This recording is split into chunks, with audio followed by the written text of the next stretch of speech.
day and welcome to today's Association for Learning Environments webinar, Finding the Link Between Innovative Schools and Student Engagement. Our speakers today are Diego Barrera and Dr. Zumei Zhu. Diego is an architect with more than 10 years of experience in education design. He creates innovative solutions for a broad range of education projects specializing in planning, visioning, and design. As leader of Stantec's Innovative Learning Environments Research and Benchmarking Group, he explores approaches to creating forward-thinking educational design.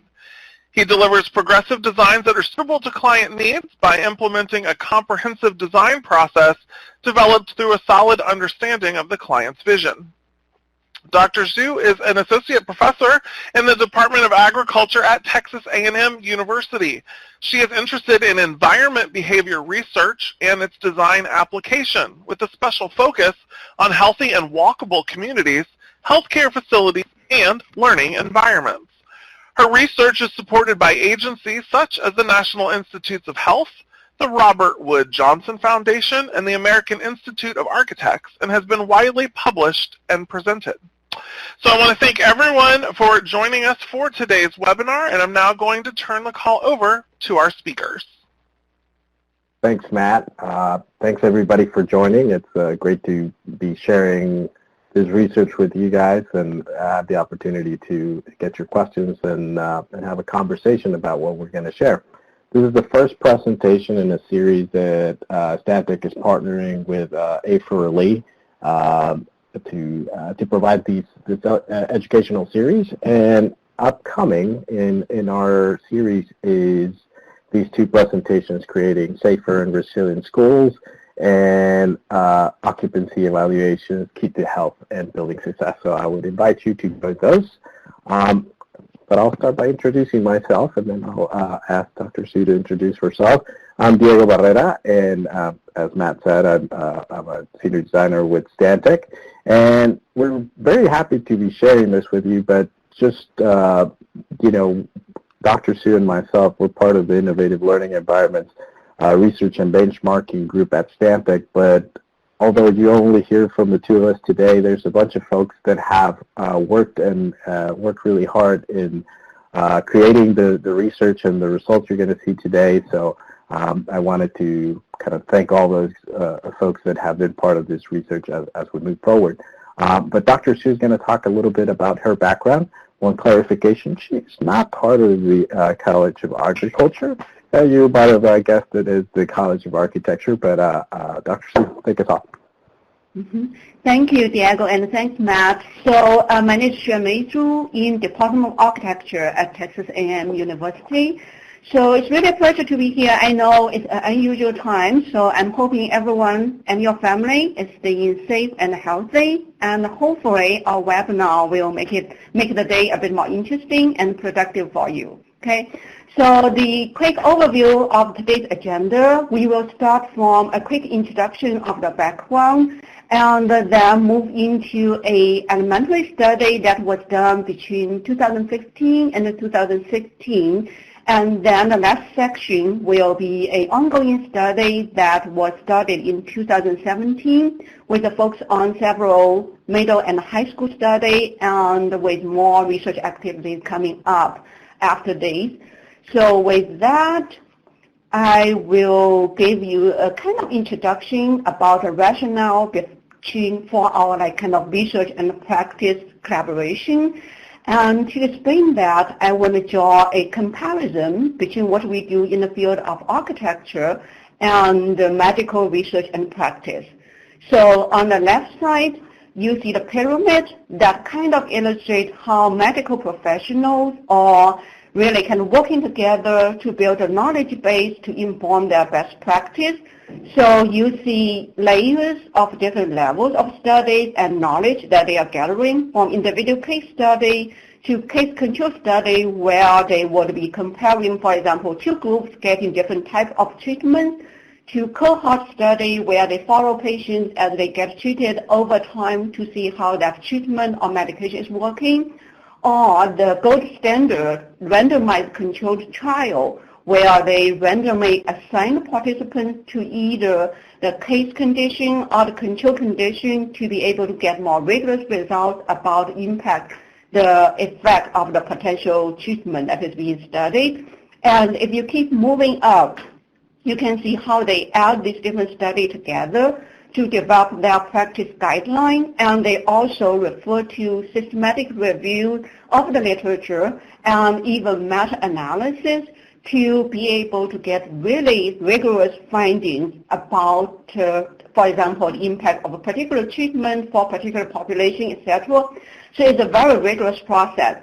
And when we look on the right side, looking at and think about all those exciting projects we do in our practice, each of them, I would say and argue, is really a wonderful research opportunity because each of them is wonderful case study, and sometimes we get to do case control comparison by comparing design projects using different approaches for the similar function, similar design goals, or sometimes we get to do pre-post comparison when a building is renovated, a new school is built, we get to assess the impact of a new project. And sometimes we even get the opportunity to develop randomized controlled trials. So I really want to draw this comparison and kind of advocate and the potential impact of research. And that is also why and how we started our work in a way. So back in 2015, when I started working with Diego and his team, we had this interesting project from Lee Elementary in the Capel School District, very exciting design ideas, a lot of like new design strategies trying to improve student engagement and learning. So we are really interested in developing a post-occupancy evaluation for this brand new school. At the same time, there are several other schools that use more traditional school design and furniture design in the school, same school district with very similar curriculum. So we are also interested in comparing those two schools. And what made it more interesting is the traditional schools were at that time receiving new furniture. And we were also able to follow up to assess impact of furniture replacement while the school buildings remain the same. So that is the first study. And moving into 2017, we had a few other projects, middle school and high school. And the left is the Shadow Creek brand new school. We also have two other middle schools that is either being renovated or completely rebuilt. So again, we want to utilize that opportunity for either post-occupancy evaluation or pre-post comparison. So for the two old schools, now we have the baseline data collected. As we move forward, we also will be collecting post-intervention results. So with that, I will turn back to Diego to give everyone a quick introduction about the background of this research effort. Yeah, so one of the things that I wanted to do before we dig into both of those studies is just give you a little bit of background of why we're doing this. As I mentioned, I'm a senior designer at Stantec, and at Stantec we've been doing educational design for the last since the 50s, and in Texas we've been, our practice is mostly focused on that aspect. And so as leaders in the educational design, it was important for us, and it continues to be important to us, to engage in research to understand what's changing in education and how new educational facilities need to respond to that. So Stantec, we spend about $1 million a year in research grants, not all for educational design, but for our design research overall. And we have 8 active groups in the research and benchmarking program. One of them is the one that I have the privilege of leading, which is the Innovative Learning Environments group, which is where the project that you're going to see today came from. But the idea with that research is that we wanted to understand and really try to test out sort of some of the ideas that we've been implementing over the years. In fact, we started over 10 years ago, and when this R&B group started, the goal was to create better planning tools to have to help our clients and ourselves really have a clear communication and create spaces that really had an impact on learners. So the idea was the big idea that we started with was that learning environments are really influenced by three things: the what, the how, and specific actions. The what being, what is the program that's being taught in that space, right? It's in an elementary school, it's in a high school, it's in an academy, it's a technical program.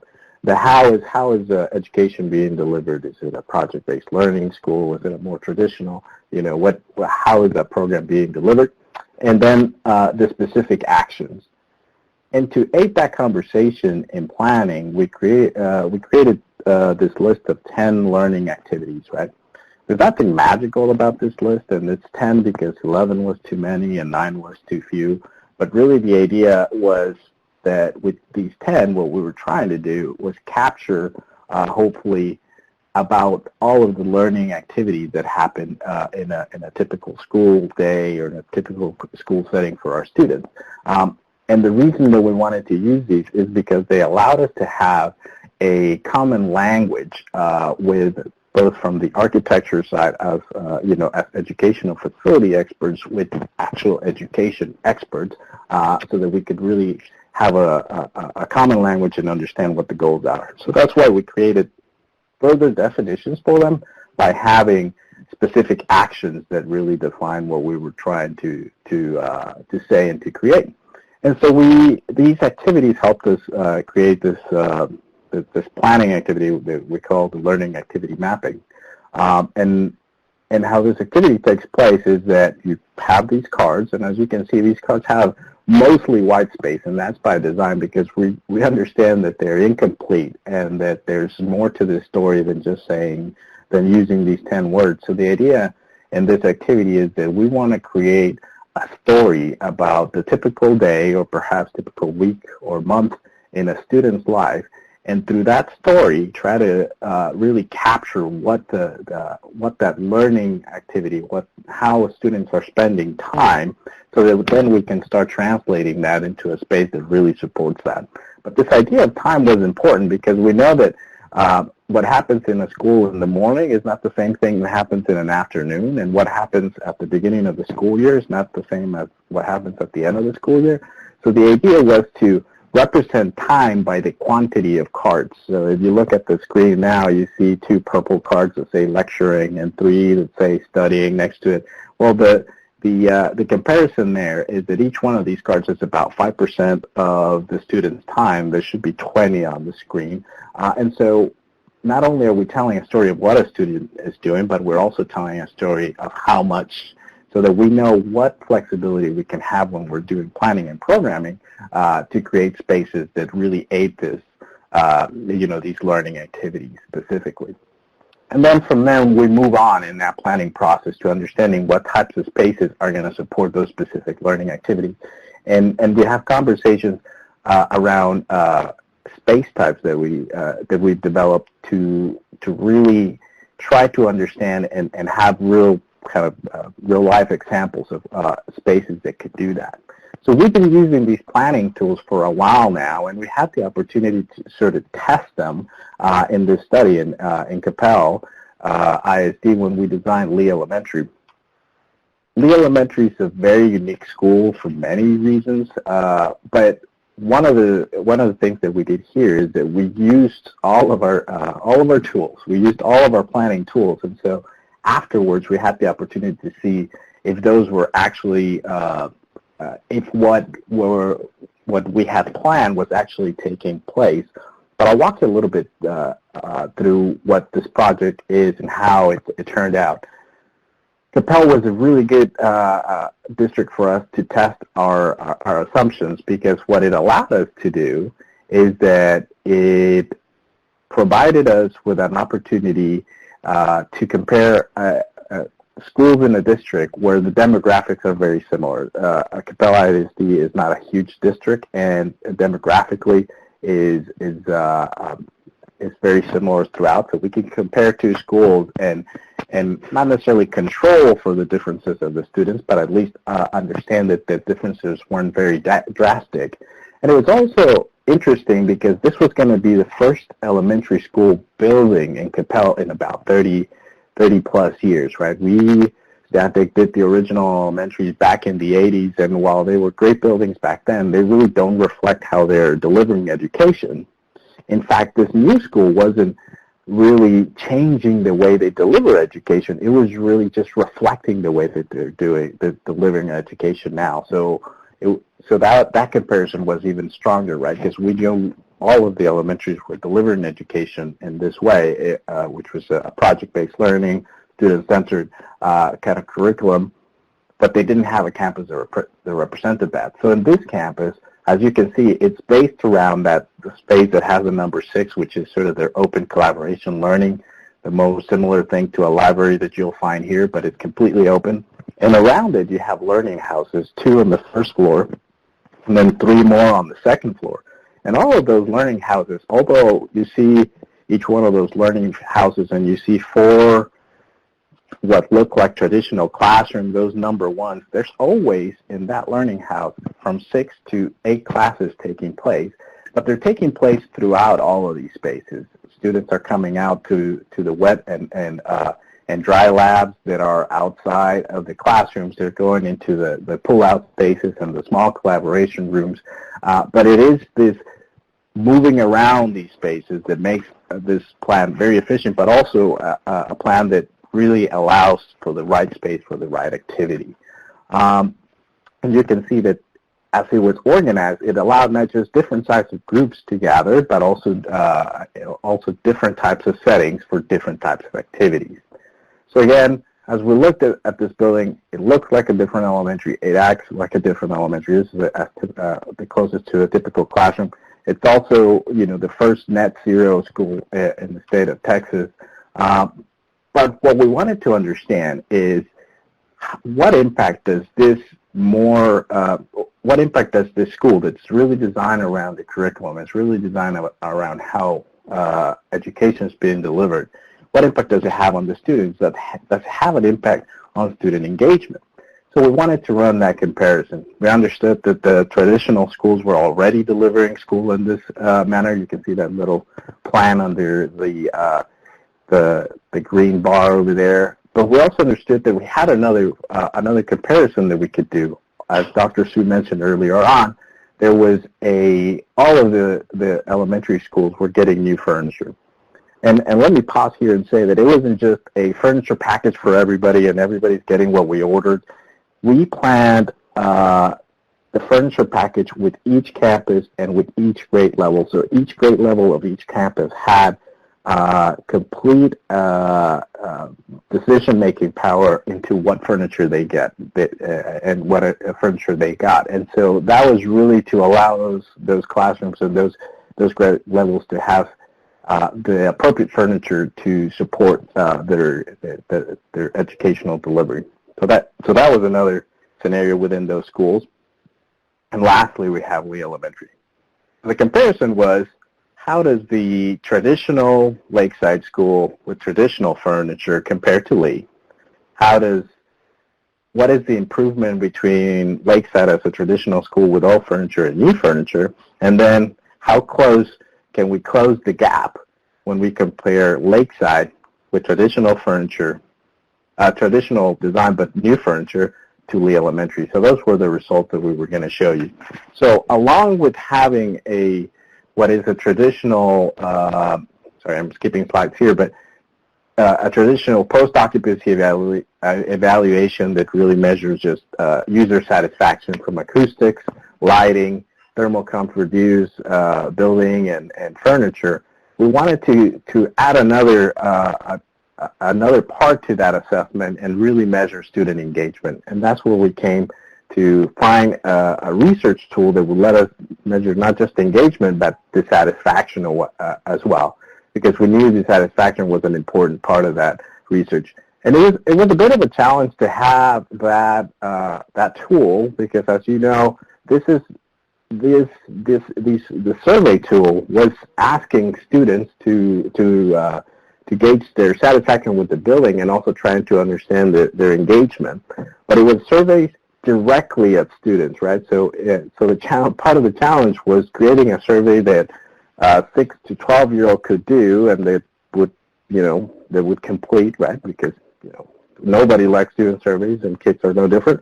And so that was a little bit of the challenge with the tool. But this was the result comparing the old school with old furniture to Lee. You can see the orange line is Lee Elementary, the brand new school, and the blue is Lakeside. And you can see in every category, Lee performs better, as expected. Acoustics, lighting, views, and all of the building satisfaction was much higher. It is a brand new school, the other schools from the 80s, so that was expected. But what we wanted to test and what we were glad to see was the student engagement was higher as well. So you can see on this areas where we're seeing student engagement and dissatisfaction. So not only were students more emotionally and behaviorally engaged, but they were less dissatisfied both emotionally and behaviorally. And in fact, the growth there was much bigger than on the engagement side. So we didn't want to do this just one time, right? And so we went back and we measured Lee again, and we measured Lakeside with the new furniture. And one of the things that we noticed and that you'll see is that once Lakeside gets new furniture, as expected, the gap in furniture satisfaction pretty much disappears. And interestingly, the behavioral dissatisfaction and emotional dissatisfaction, but specifically behavioral dissatisfaction, you start seeing that gap begin to close. So that was one of the things that we wanted to test, and moving forward, the idea of using these tools is that we wanted to see if we could apply these in the middle school and high school setting, because that was going to let us have a little bit more of a complex survey tool, having an older population. And Dr. Su is going to tell us a little bit about that. Okay, thanks, Diego. So when we wrapped up the elementary school study in late 2016, we got really encouraged by the findings from the school, from both the elementary, the brand new school, and also Lakeside, where only furniture is replaced. So we decided to carry on and also had a few other projects that become possible, offers opportunity for more research. So a few key questions that we want to address in this middle school and high school study, also because students are more mature, relatively more capable to answer a bit more complex questions. So we want to understand how students are using school spaces by location and also in terms of time distribution for different learning activities. We want to see how these spaces are actually meeting their needs for different learning activity again, and also in this process, what role, what impact does the school environment play? So to accomplish that, we developed a conceptual framework with the key focus being the impact of built environment on student engagement and academic performance, and referring to the social ecological theory, knowing the personal factors of the student and also social influence from teacher, from curriculum are also very important. We are also including those as confounding factors in our whole study to make sure we are getting really rigorous results from the effort. So this table shows the main domains of variable we are capturing if you refer to the first column on left. And second column explains the constructs within each domain. And the last column is some sample items, mostly from survey, a few from other data sources. So the top row, academic performance, and the bottom row, students' individual information, socio-demographic characteristics, were collected from the school district in a way that is de-identified. By de-identify, we mean we collected students' ID in the online survey we gave out to students, and we forward those ID to the school district so that they can share information about their social demographic characteristics and academic performance without revealing the individual student identity. Because what they gave us is only the student ID and the corresponding characteristic for that student. So in the survey that was distributed to students using an online platform called Portraits, we are capturing information about student engagement. which has 4 subdomains based on the previously validated survey instrument. And we also have developed our own questions for space and time use for specific type of learning activity. And we also ask for collect information about student perception of environment and how their teachers are having influence on their learning, because we know that's very important as well.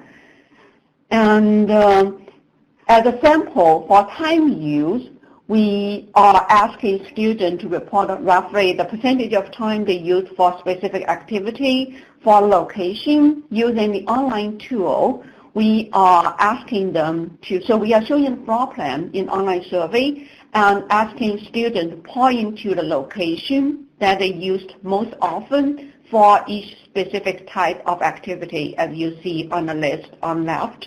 And we also, so the image here is a sample of heat map that we can generate from the survey results that really visualizes what is the most often frequently used space for a particular type of activity. And we also have questions asking students about how well those school spaces actually meet their needs for a particular learning activity, whether it's individual work, collaboration, or socializing, etc. And meanwhile, behind the scene, this is what's not shown to students. This is a sample from another school. We have pre-coded school spaces by the design intention. So just like Diego explained earlier, we have different space typology. We have envisioned particular type of space being used, for example, simulation lab being used for simulation activity, etc. So when we get student responses back, which is like kind of spatialized, visualized on the floor plan, we can overlay that activity map with what we have as design intention to see whether students are actually using those spaces as we design, or sometimes maybe not. So that's kind of interesting comparison too. And for assessment of teacher influences, we also look for the validated survey instruments because we know they have been well studied. There are good survey samples instruments out there. So the one we adopted has 3 subdomains that they are capturing by multiple questions. One domain is about how involved the teacher is in student learning activity. Second, whether the teacher provides a good structure for learning. And the third, whether the teacher really supports the autonomy of learning by enabling students to be more independent. And those are all validated with good reliability and validity. So now Diego will share a bit more information about each specific school we are studying. Yeah. Yeah, like Dr. Su mentioned, there's 3 schools in this phase of the study. 1 high school and 2 middle schools, and the high school is Shadow Creek High School, and this high school is similar to Lee in that it's it tries to create different variety of spaces for different types of learners and different types of learning activities. And added to that is the challenge that it's a rather big school, 2,400 students. And so to break down that scale, it's arranged in 5 learning houses, and each one of those learning houses is really divided in 2 to provide students with a little bit of a scale that allows them to really belong to those spaces. So you start seeing that the public spaces are of a pretty large scale. The idea here was that it has that collegiate feel, and there's a lot of transparency so that as activity takes place, students can really connect and really see what's happening. So even spaces that would typically be closed off have a little bit more visibility into them. But those learning houses are set up, the school is three floors, but they're set up in such a way that there's different types of spaces and for different activities. So there's direct instruction, which would be the closest thing to a traditional classroom, but there's also a lot of collaborative space, and what would be something similar to a conference room the students can check out for student work, right? You can see an example of that there. And then a lot of spaces for informal breakout spaces around, as well as and this core it would be they create spaces which are labs and maker spaces and the such. But so this is one learning house of about 480, but really down the middle is split into each one of those academies, so students really have a sense of belonging, and this is sort of their home in this campus. The two middle school projects are both in Burleson ISD. One is Hughes Middle School, and the other one is Kerr. Hughes is a school that's original from the 70s, and the idea was to renovate it to really bring it up to what the school or how the district is delivering education today. So minor updates in the exterior, but really the interior was the idea of opening up the space, making the library, instead of a space that's behind doors in the corner, making it really the heart of the building, and taking that old floor plan that was really a lot of inbound classrooms. A lot of that can't be solved, but very disconnected circulation in the building, and bringing that library, as I mentioned, that's that yellow box, bring it up to the center of the building and create some collaboration and flexible space for each one of those learning houses for each one of the grade levels. So the idea is that going from what is a pretty closed off and traditional school to something that's a little bit more open. And in Kerr Middle School, the existing building here was deemed as it would be too expensive to keep it, so it was a completely new building for the school that's also been around since the 60s. But the strategy was the same: create spaces for collaboration, create a heart of the building with that library. You've seen renderings of the new school, but you can see that library that would be in this picture sort of towards the back, if you will, combined with the dining and the stage, it really becomes a very flexible space that can take on different activities and can really facilitate a lot of different functions. This is the old plan, and as you can see, it was several buildings that are disconnected, and so it was easier to create a brand new building with where that goal of very open collaborative space could be achieved, and also create those learning houses, one on the first floor, two on the second floor, that have along the edges a lot of collaboration space, as well as sort of an open space for both students and teacher planning. And the idea was that this school kind of created or designed around this idea of different levels of collaboration would really allow students to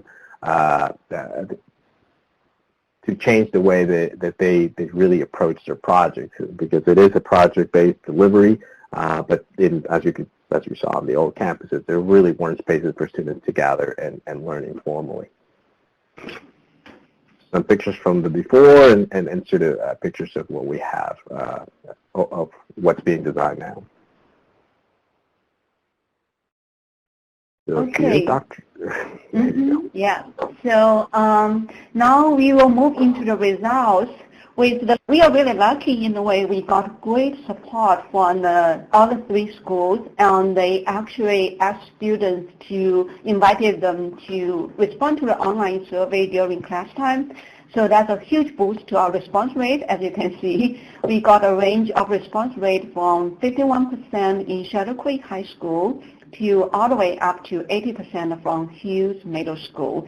So that's really kind of unusually high compared to what we typically get in our other studies. And I will be walking through some of the descriptive information about the results quickly by using Hughes Middle School as an example. So for example, we want to know and understand how students are using their time during the school day.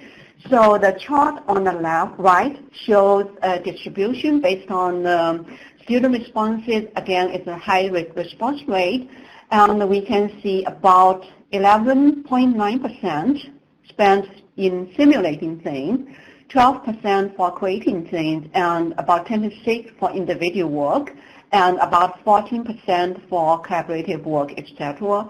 And it's also interesting, two middle schools have rather similar time use pattern.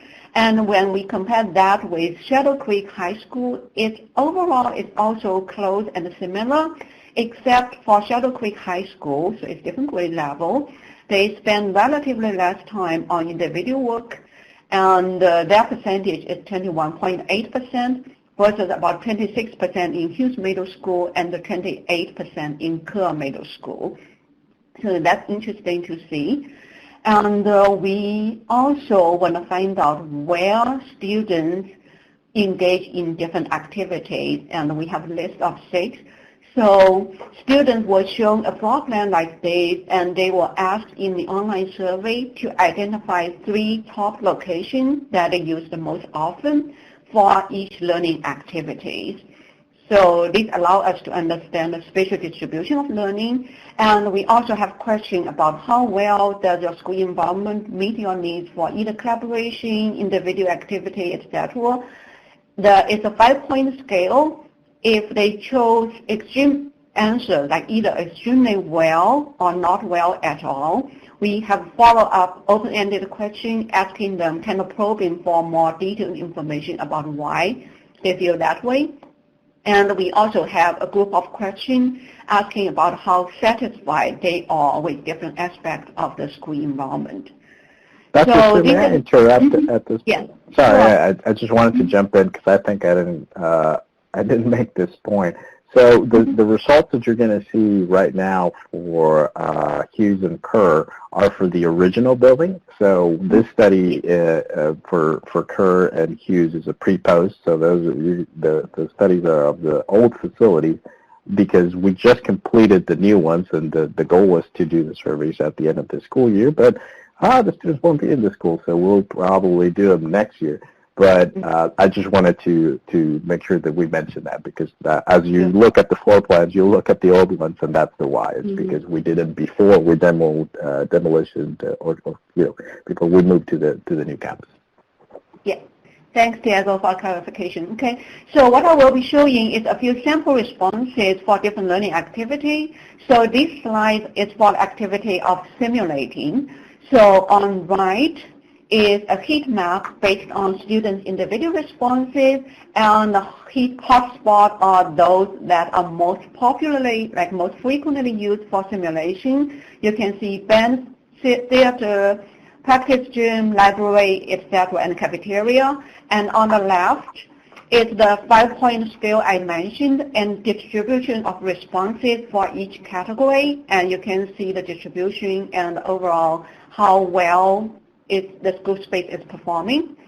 And if they answered extremely well, for example, we have a follow-up open-ended question probing for more details about why. So these are just some examples, like it helps students focus more, it feels safe, we have a lot of space that facilitates simulation, and also if students said, oh, it's not well at all, and we are seeing responses about space limitation, it takes a lot of setting up and work, etc. We don't have the supplies, money, and the time. So it's kind of really informative in a way. And the second is about creating things. So on right, again, you see the heat map. On the left is the distribution of the responses. And some specific open-ended answers for why they feel it's extremely well because of the availability of spaces, availability of materials, bigger classroom made it easier to do things, and also bigger open spaces that are really helpful. While they talk about limit, interestingly, some students feel that limitation in terms of the availability of spaces could be different type of creating things, different type of specific activity. And this is for individual work. And looking at the heat map, you can see library is definitely the top destination for individual work. And you can also see from the left the distribution of the responses. So overall, students responded quite positively for this item. And their specific answer explain more about the size of the classroom is good. Not having too many distractions is always helpful. Library is also helpful, and the acoustic environment as well. So again, we are getting more in-depth information about why. This is about socializing. And I will go over a bit more quickly about the specifics. They like the cafeteria, being able to sit wherever they want, allow them the flexibility to socialize, and having open spaces to gather around is really helpful. And this, now we are moving into the comparison of 3 schools. So Diego just clarified the data set we have right now is for Shadow Creek High School, which is a brand new facility, and also 2 old middle school, Kyrhughes and Kyrhughes. So the comparison you're looking at here is students' average satisfaction with different aspects of school environment. So what I want to highlight here is Shadow Creek is definitely outperforming significantly in terms of the student perception of views in the school, their perception about furniture, about school spaces, and the school building. So we are encouraged for sure, because it's brand new design, more design strategies catering to today's learning style. And this slide shows a more detailed breakdown of student satisfaction with views, because these are the original questions that were asked. So in Shadow Creek, students are more satisfied overall about being able to look outside, see other spaces from where they were sitting in the classroom, and they like what they can see from either the classroom or to the outside. So because the Shadow Creek does have a lot more transparency in the design. And this slide shows satisfaction with different spaces in school. So students in Shadow Creek High School did give significantly higher rating to common spaces and the classroom spaces, as well as gymnasium. There are not too big difference for cafeteria and the library. And this slide shows satisfaction with furniture. So on the bottom, you'll see the individual item, the question that were being asked. And students were all asked to rate these on a 5-point scale from strongly disagree to strongly agree.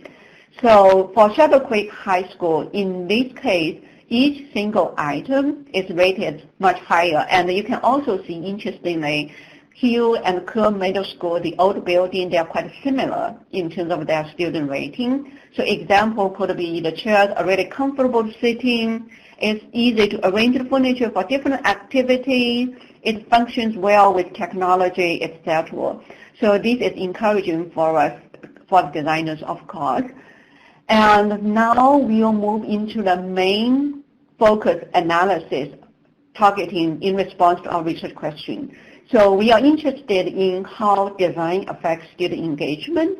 To adjust that, we run a regression model that predicts student engagement individually for each school using 3 domains of variable. The green domain is personal factors with some examples listed there. The blue one is the teacher influence, and the orange one is environmental factors. So this is conceptualizing how we are analyzing the data from the survey. And this slide shows the detailed information. Again, they are color-coded by domain. So the light green is student socio-demographic characteristic. The light blue is teacher influence. The kind of like orange color is the perception with school environment. So on right, you see 3 columns. Those both fonts that are highlighted in either green or red or the significant variable. Green is positive, meaning they promote, encourage engagement. Red meaning they are negative, they actually decrease engagement.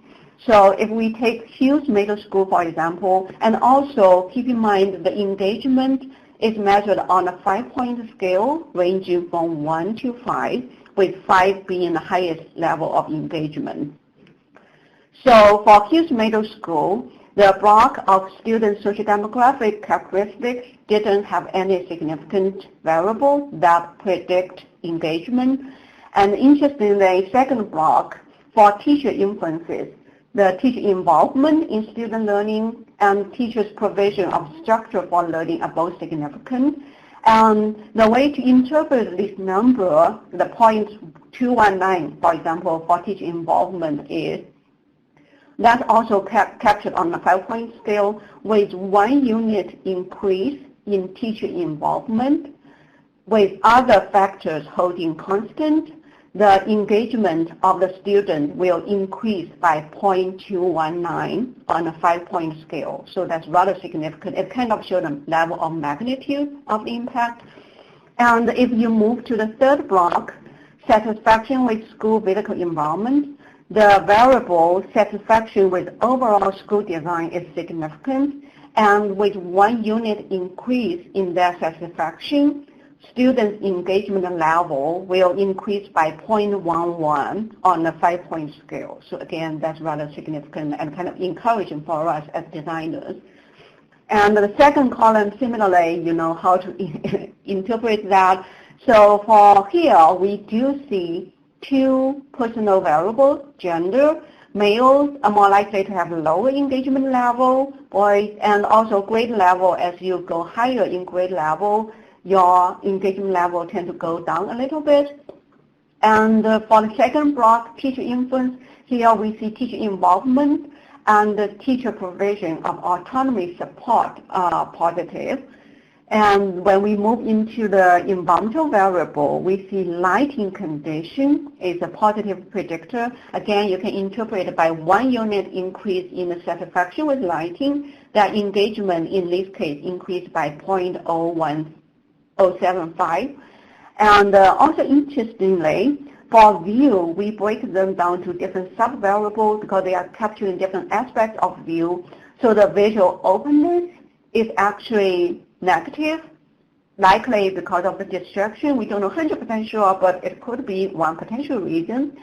But their visual preference, they like what they see, is a positive predictor. And also their satisfaction with furniture and the satisfaction with the overall school design are really significant. So if we move into Shadow Creek High School, the last column, because they were more sensitive about collecting information about the teacher, so we were not able to include questions about teacher in their survey. But for socio-demographic features, none of them is significant. And for satisfaction with school physical environment, we see significant impact of acoustics, furniture, and school design. So overall, if you compare 3 models across 3 schools, what's really encouraging and consistent is the bottom row, the impact of school design. In each school, the more satisfied students are with school design, the more engaged they are in learning. So this is really promising and encouraging for us. So we also want to predict student academic performance. So in this model, we included 4 domains: personal factors, teacher influence, built environment, and their own engagement level. And similar color-coded different domains of variables, and the 3 columns on the right show the results from 3 different schools. So one difference I want to highlight is for Hughes and Kyrhughes Middle School, the academic performance data we got is their math score and their reading score. So we use average of that. But for Shadow Creek, the academic indicator we got is GPA. So the range of the value is quite different. So I will probably take Hughes Middle School as one example and work down through the column here. So for personal factors, grade level is positive, likely because at different grade level, their actual range of test scores are different. And it's important to note, as we would expect, free or reduced price lunch is a negative predictor. So in this case, it means if all other variables were held constant, if the student is eligible for free or reduced price lunch, meaning from a low-income family, the average score of math or reading will be lower by 39 points. So it's really significant impact, as you see here. And the blue block, the teacher influence did not show significant impact here. And when you move to school physical environmental variable, the visual openness shows up again. It's interesting. It's a negative factor. So like we were talking about earlier, and this is in, again, the older school facility. So maybe some of the visual distraction is having a role in terms of student academic performance. And if we move into engagement, behavioral dissatisfaction is negative. So that's about, like, it includes multiple questions, like I do different things, I think about other things while I was in classroom, etc. And so I will probably not repeat everything for Kyrhughes Middle School, but if we look at Shadow Creek, for example, we see within personal factors, their gender, like being a male, a boy is a negative predictor.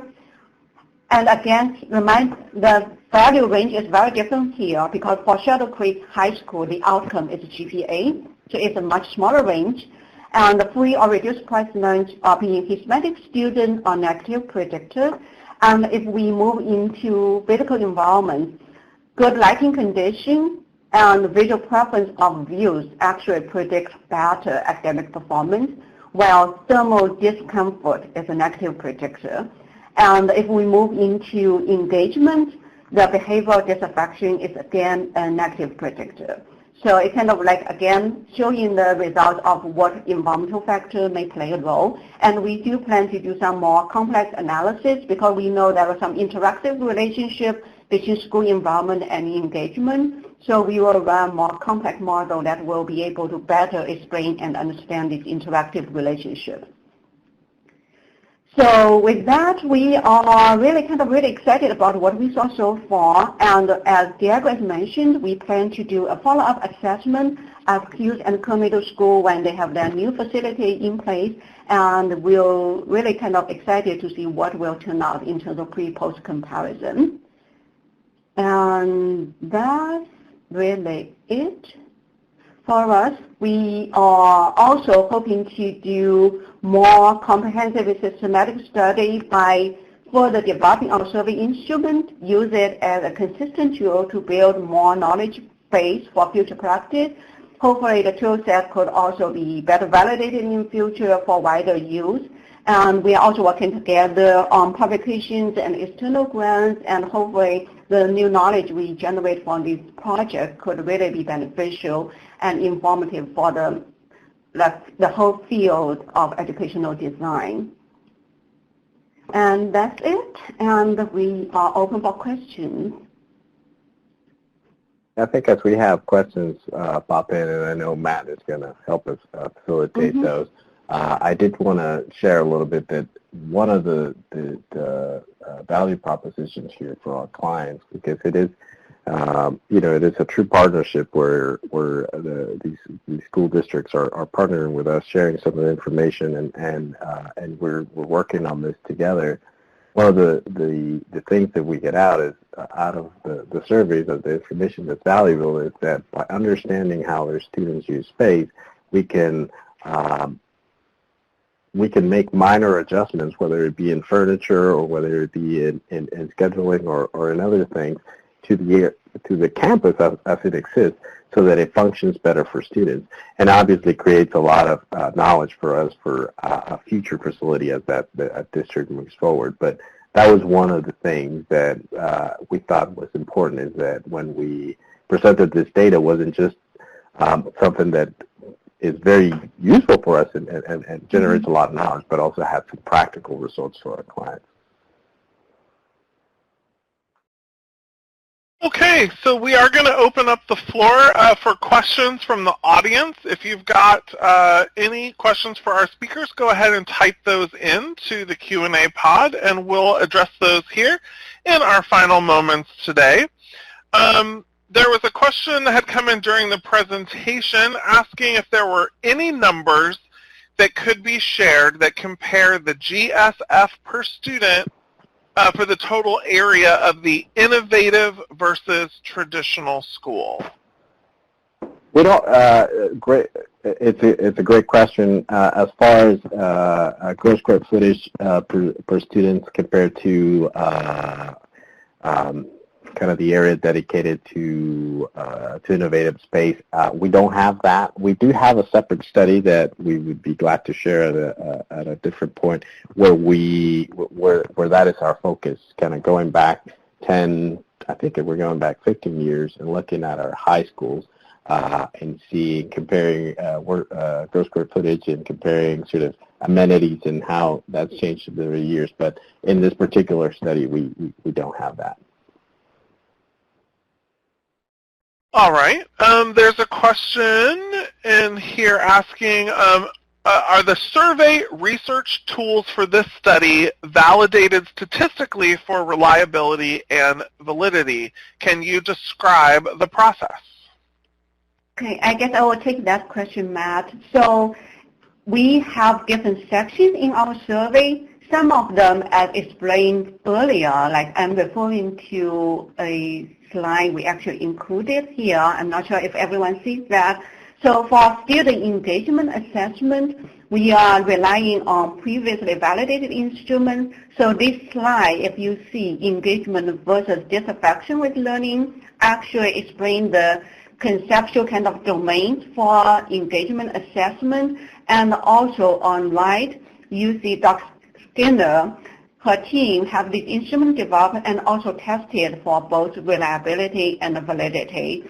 So that is validated like in multiple studies and used very widely in education research.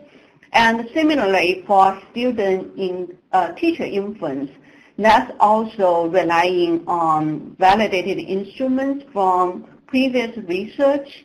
And we probably have a slide that briefly mentioned it there. I couldn't find it right away, but that is validated. For the question about satisfaction with like acoustics, lighting condition, etc., we refer to a valid survey instrument from UC Berkeley. From their Center for the Built Environment, they have the occupant indoor environmental quality survey for school. So that itself is validated. We did make some minor revision to make it easier to read to young students. So the revision itself hasn't been completely tested. So as I referred to at the end of the presentation, for a few new questions that we developed or customized or adopted, etc., we do hope to find some opportunity to do tests for validity and reliability as well. So some of them are not yet. Okay. Our next question references a specific slide, and I know they're not numbered on screen, so I'm not sure if we can reference this exact one. But Paul was saying slide 83 seems to show a negative correlation with visual openness and academic performance. Can you elaborate on that? Yeah, that's interesting. We were thinking about the same thing, and Diego and I actually talked about this. We also feel we need to look more into the data. We also feel the need to look into the context for this particular school. So Hughes Middle School, and Diego, feel free to chime in. You know more about the school itself. It's an old school that doesn't really have much openness, honestly, in terms of visual openness. But it could be, my guess, it could be some particular area that does have it, limited area that may also have some distractions, etc. But yeah, so that's something we did notice up front, and they stand out, and we hope to do a bit more like analysis, in-depth analysis, and also a bit more like site visit, etc., to better understand how or why it is a negative factor that stands out. Yeah. So it's not perfect answer, but yeah. Yeah, I think as Dr. Su mentioned, the short answer is we don't know for sure. I think that as we've had conversations and as I've had conversations with the principal, sometimes the visual openness, one of the hunches that we have is that the visual openness is connected in that old campus to classrooms just being completely open.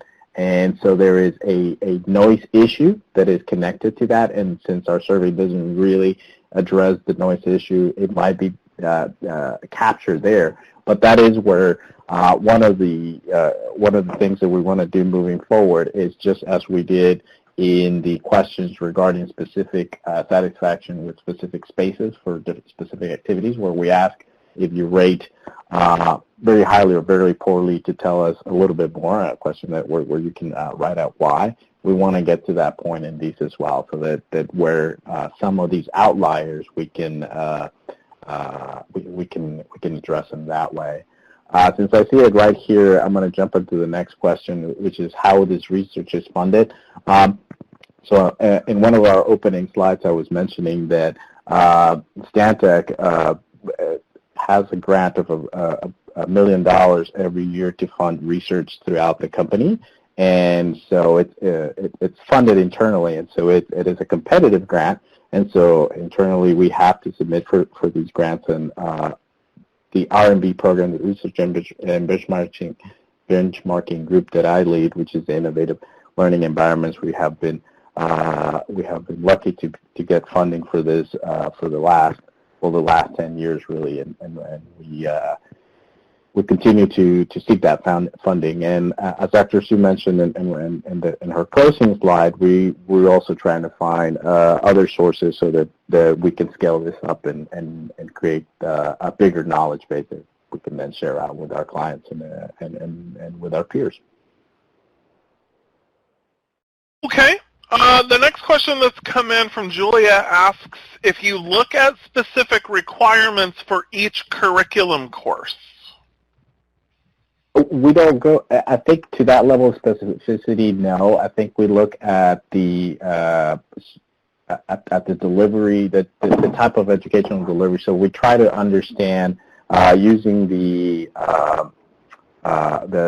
planning tools that we mentioned earlier, what is the type of education that's happening in that space, but a much broader scale. We don't look at the syllabus of every course, for example, but we do understand if it's a school that has a specialty, right? So if it's an academy that perhaps has a CTE program or something in the trades, we try to assess for that and cover that in both the planning and the research. But to the level of specific courses, no, we don't do that. Yeah, so Diego, just to add to that, we do have plans for like more in-depth focus group with teachers and administrators. That could be one angle we could add in terms of like some courses may have specific requirements. So yeah, it's a great point to take on for our next step. Okay, the next question is asking if the survey was multiple choice or did it include essay or drawing style responses for other modes of communication? Okay, so I will probably take on that question. So I briefly mentioned, probably not as clear as it could be, a lot of the survey questions, since we have this slide with different variables here, most of the survey questions were captured using a 5-point Likert scale.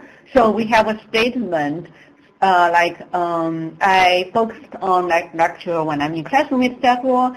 And the student will ask about how much they agree with the statement, ranging from strongly disagree to strongly agree, 1 to 5. So that's the most typical type of question format.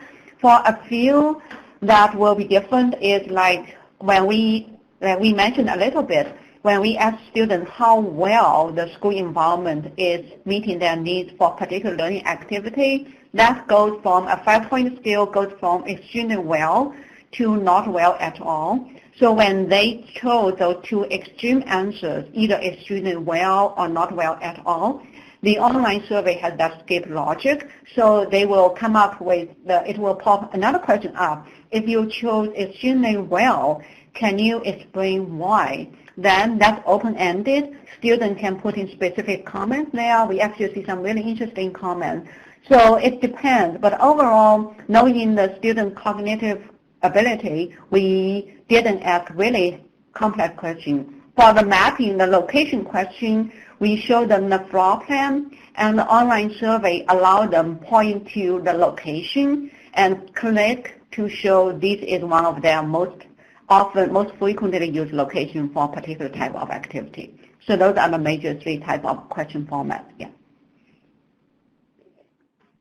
Okay, our next question asks if you have looked at the school's connection to the exterior build environment. I think that's a really interesting question, and it's one that it's more applicable, I think, to our first study. For Lee Elementary, that was a big component of the design of that school. I don't think that our survey tool, and Dr. Su, you can chime in here, after that specifically addresses kind of outdoor learning or outdoor environments, but it is definitely an aspect that we've been sort of mulling around how to add that dimension to the survey. As Dr. Su alluded to earlier, part of the complication here is that we we want to make sure that as we add more dimensions to this study, that every tool that we use is a validated tool, and so that that's been a little bit of the challenge with some of the areas that we don't cover yet. Is that we could add questions and just see what we get as far as results, but what we want to do is make sure that we're very diligent in the type of tools that we use. Mm-hmm. Yeah, and Diego, if I can also add to that, I think it's a great question. It reminds me kind of our earlier discussion about visual openness. It could also be about what kind of view or scenery the visual openness is opening to. So they could be like looking into a beautifully landscaped courtyard, or they could be looking into a parking lot, or they could be looking into a busy hallway with a lot of students and teachers passing by. So that may be another layer that kind of potentially could help us better understand the impact of visual openness, because we know it may not mean the same thing depending on what they are open to. Yeah. All right. Our next question asks if there are studies that show the results vary among different demographic groups. For example, does lighting have a more significant impact on educational achievement with students in the free and reduced price meal program as compared to students who are not?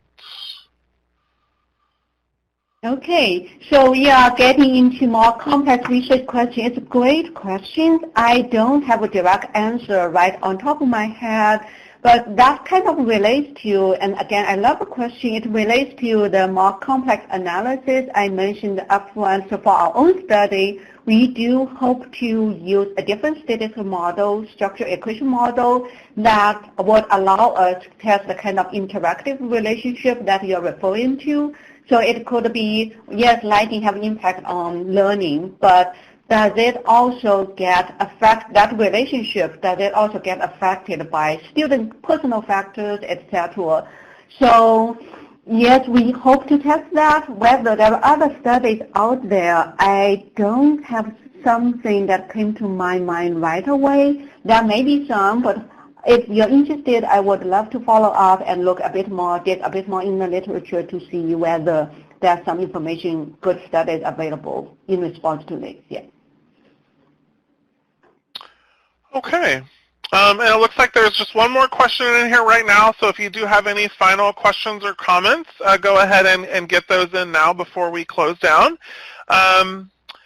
Miranda is asking if the lighting measurement means for daylighting only. So yeah, I'm actually looking back, trying to find the information. Remember, it's a while ago here, 35. So yeah, one, go ahead. Mm-hmm. Yeah, going from memory, since we based our questions on the survey, our building satisfaction questions on the survey that Dr. Hsu mentioned, if I recall correctly, these are specific to artificial lighting. There is the questions that we sort of pared down to a language that was appropriate for this age group were specific to artificial lighting. And I think that's a good point, right? Because I think the natural views covers whether there is natural views, but not necessarily directly address how that natural lighting takes place. But as you can see from the three questions that are listed there regarding lighting, they're fairly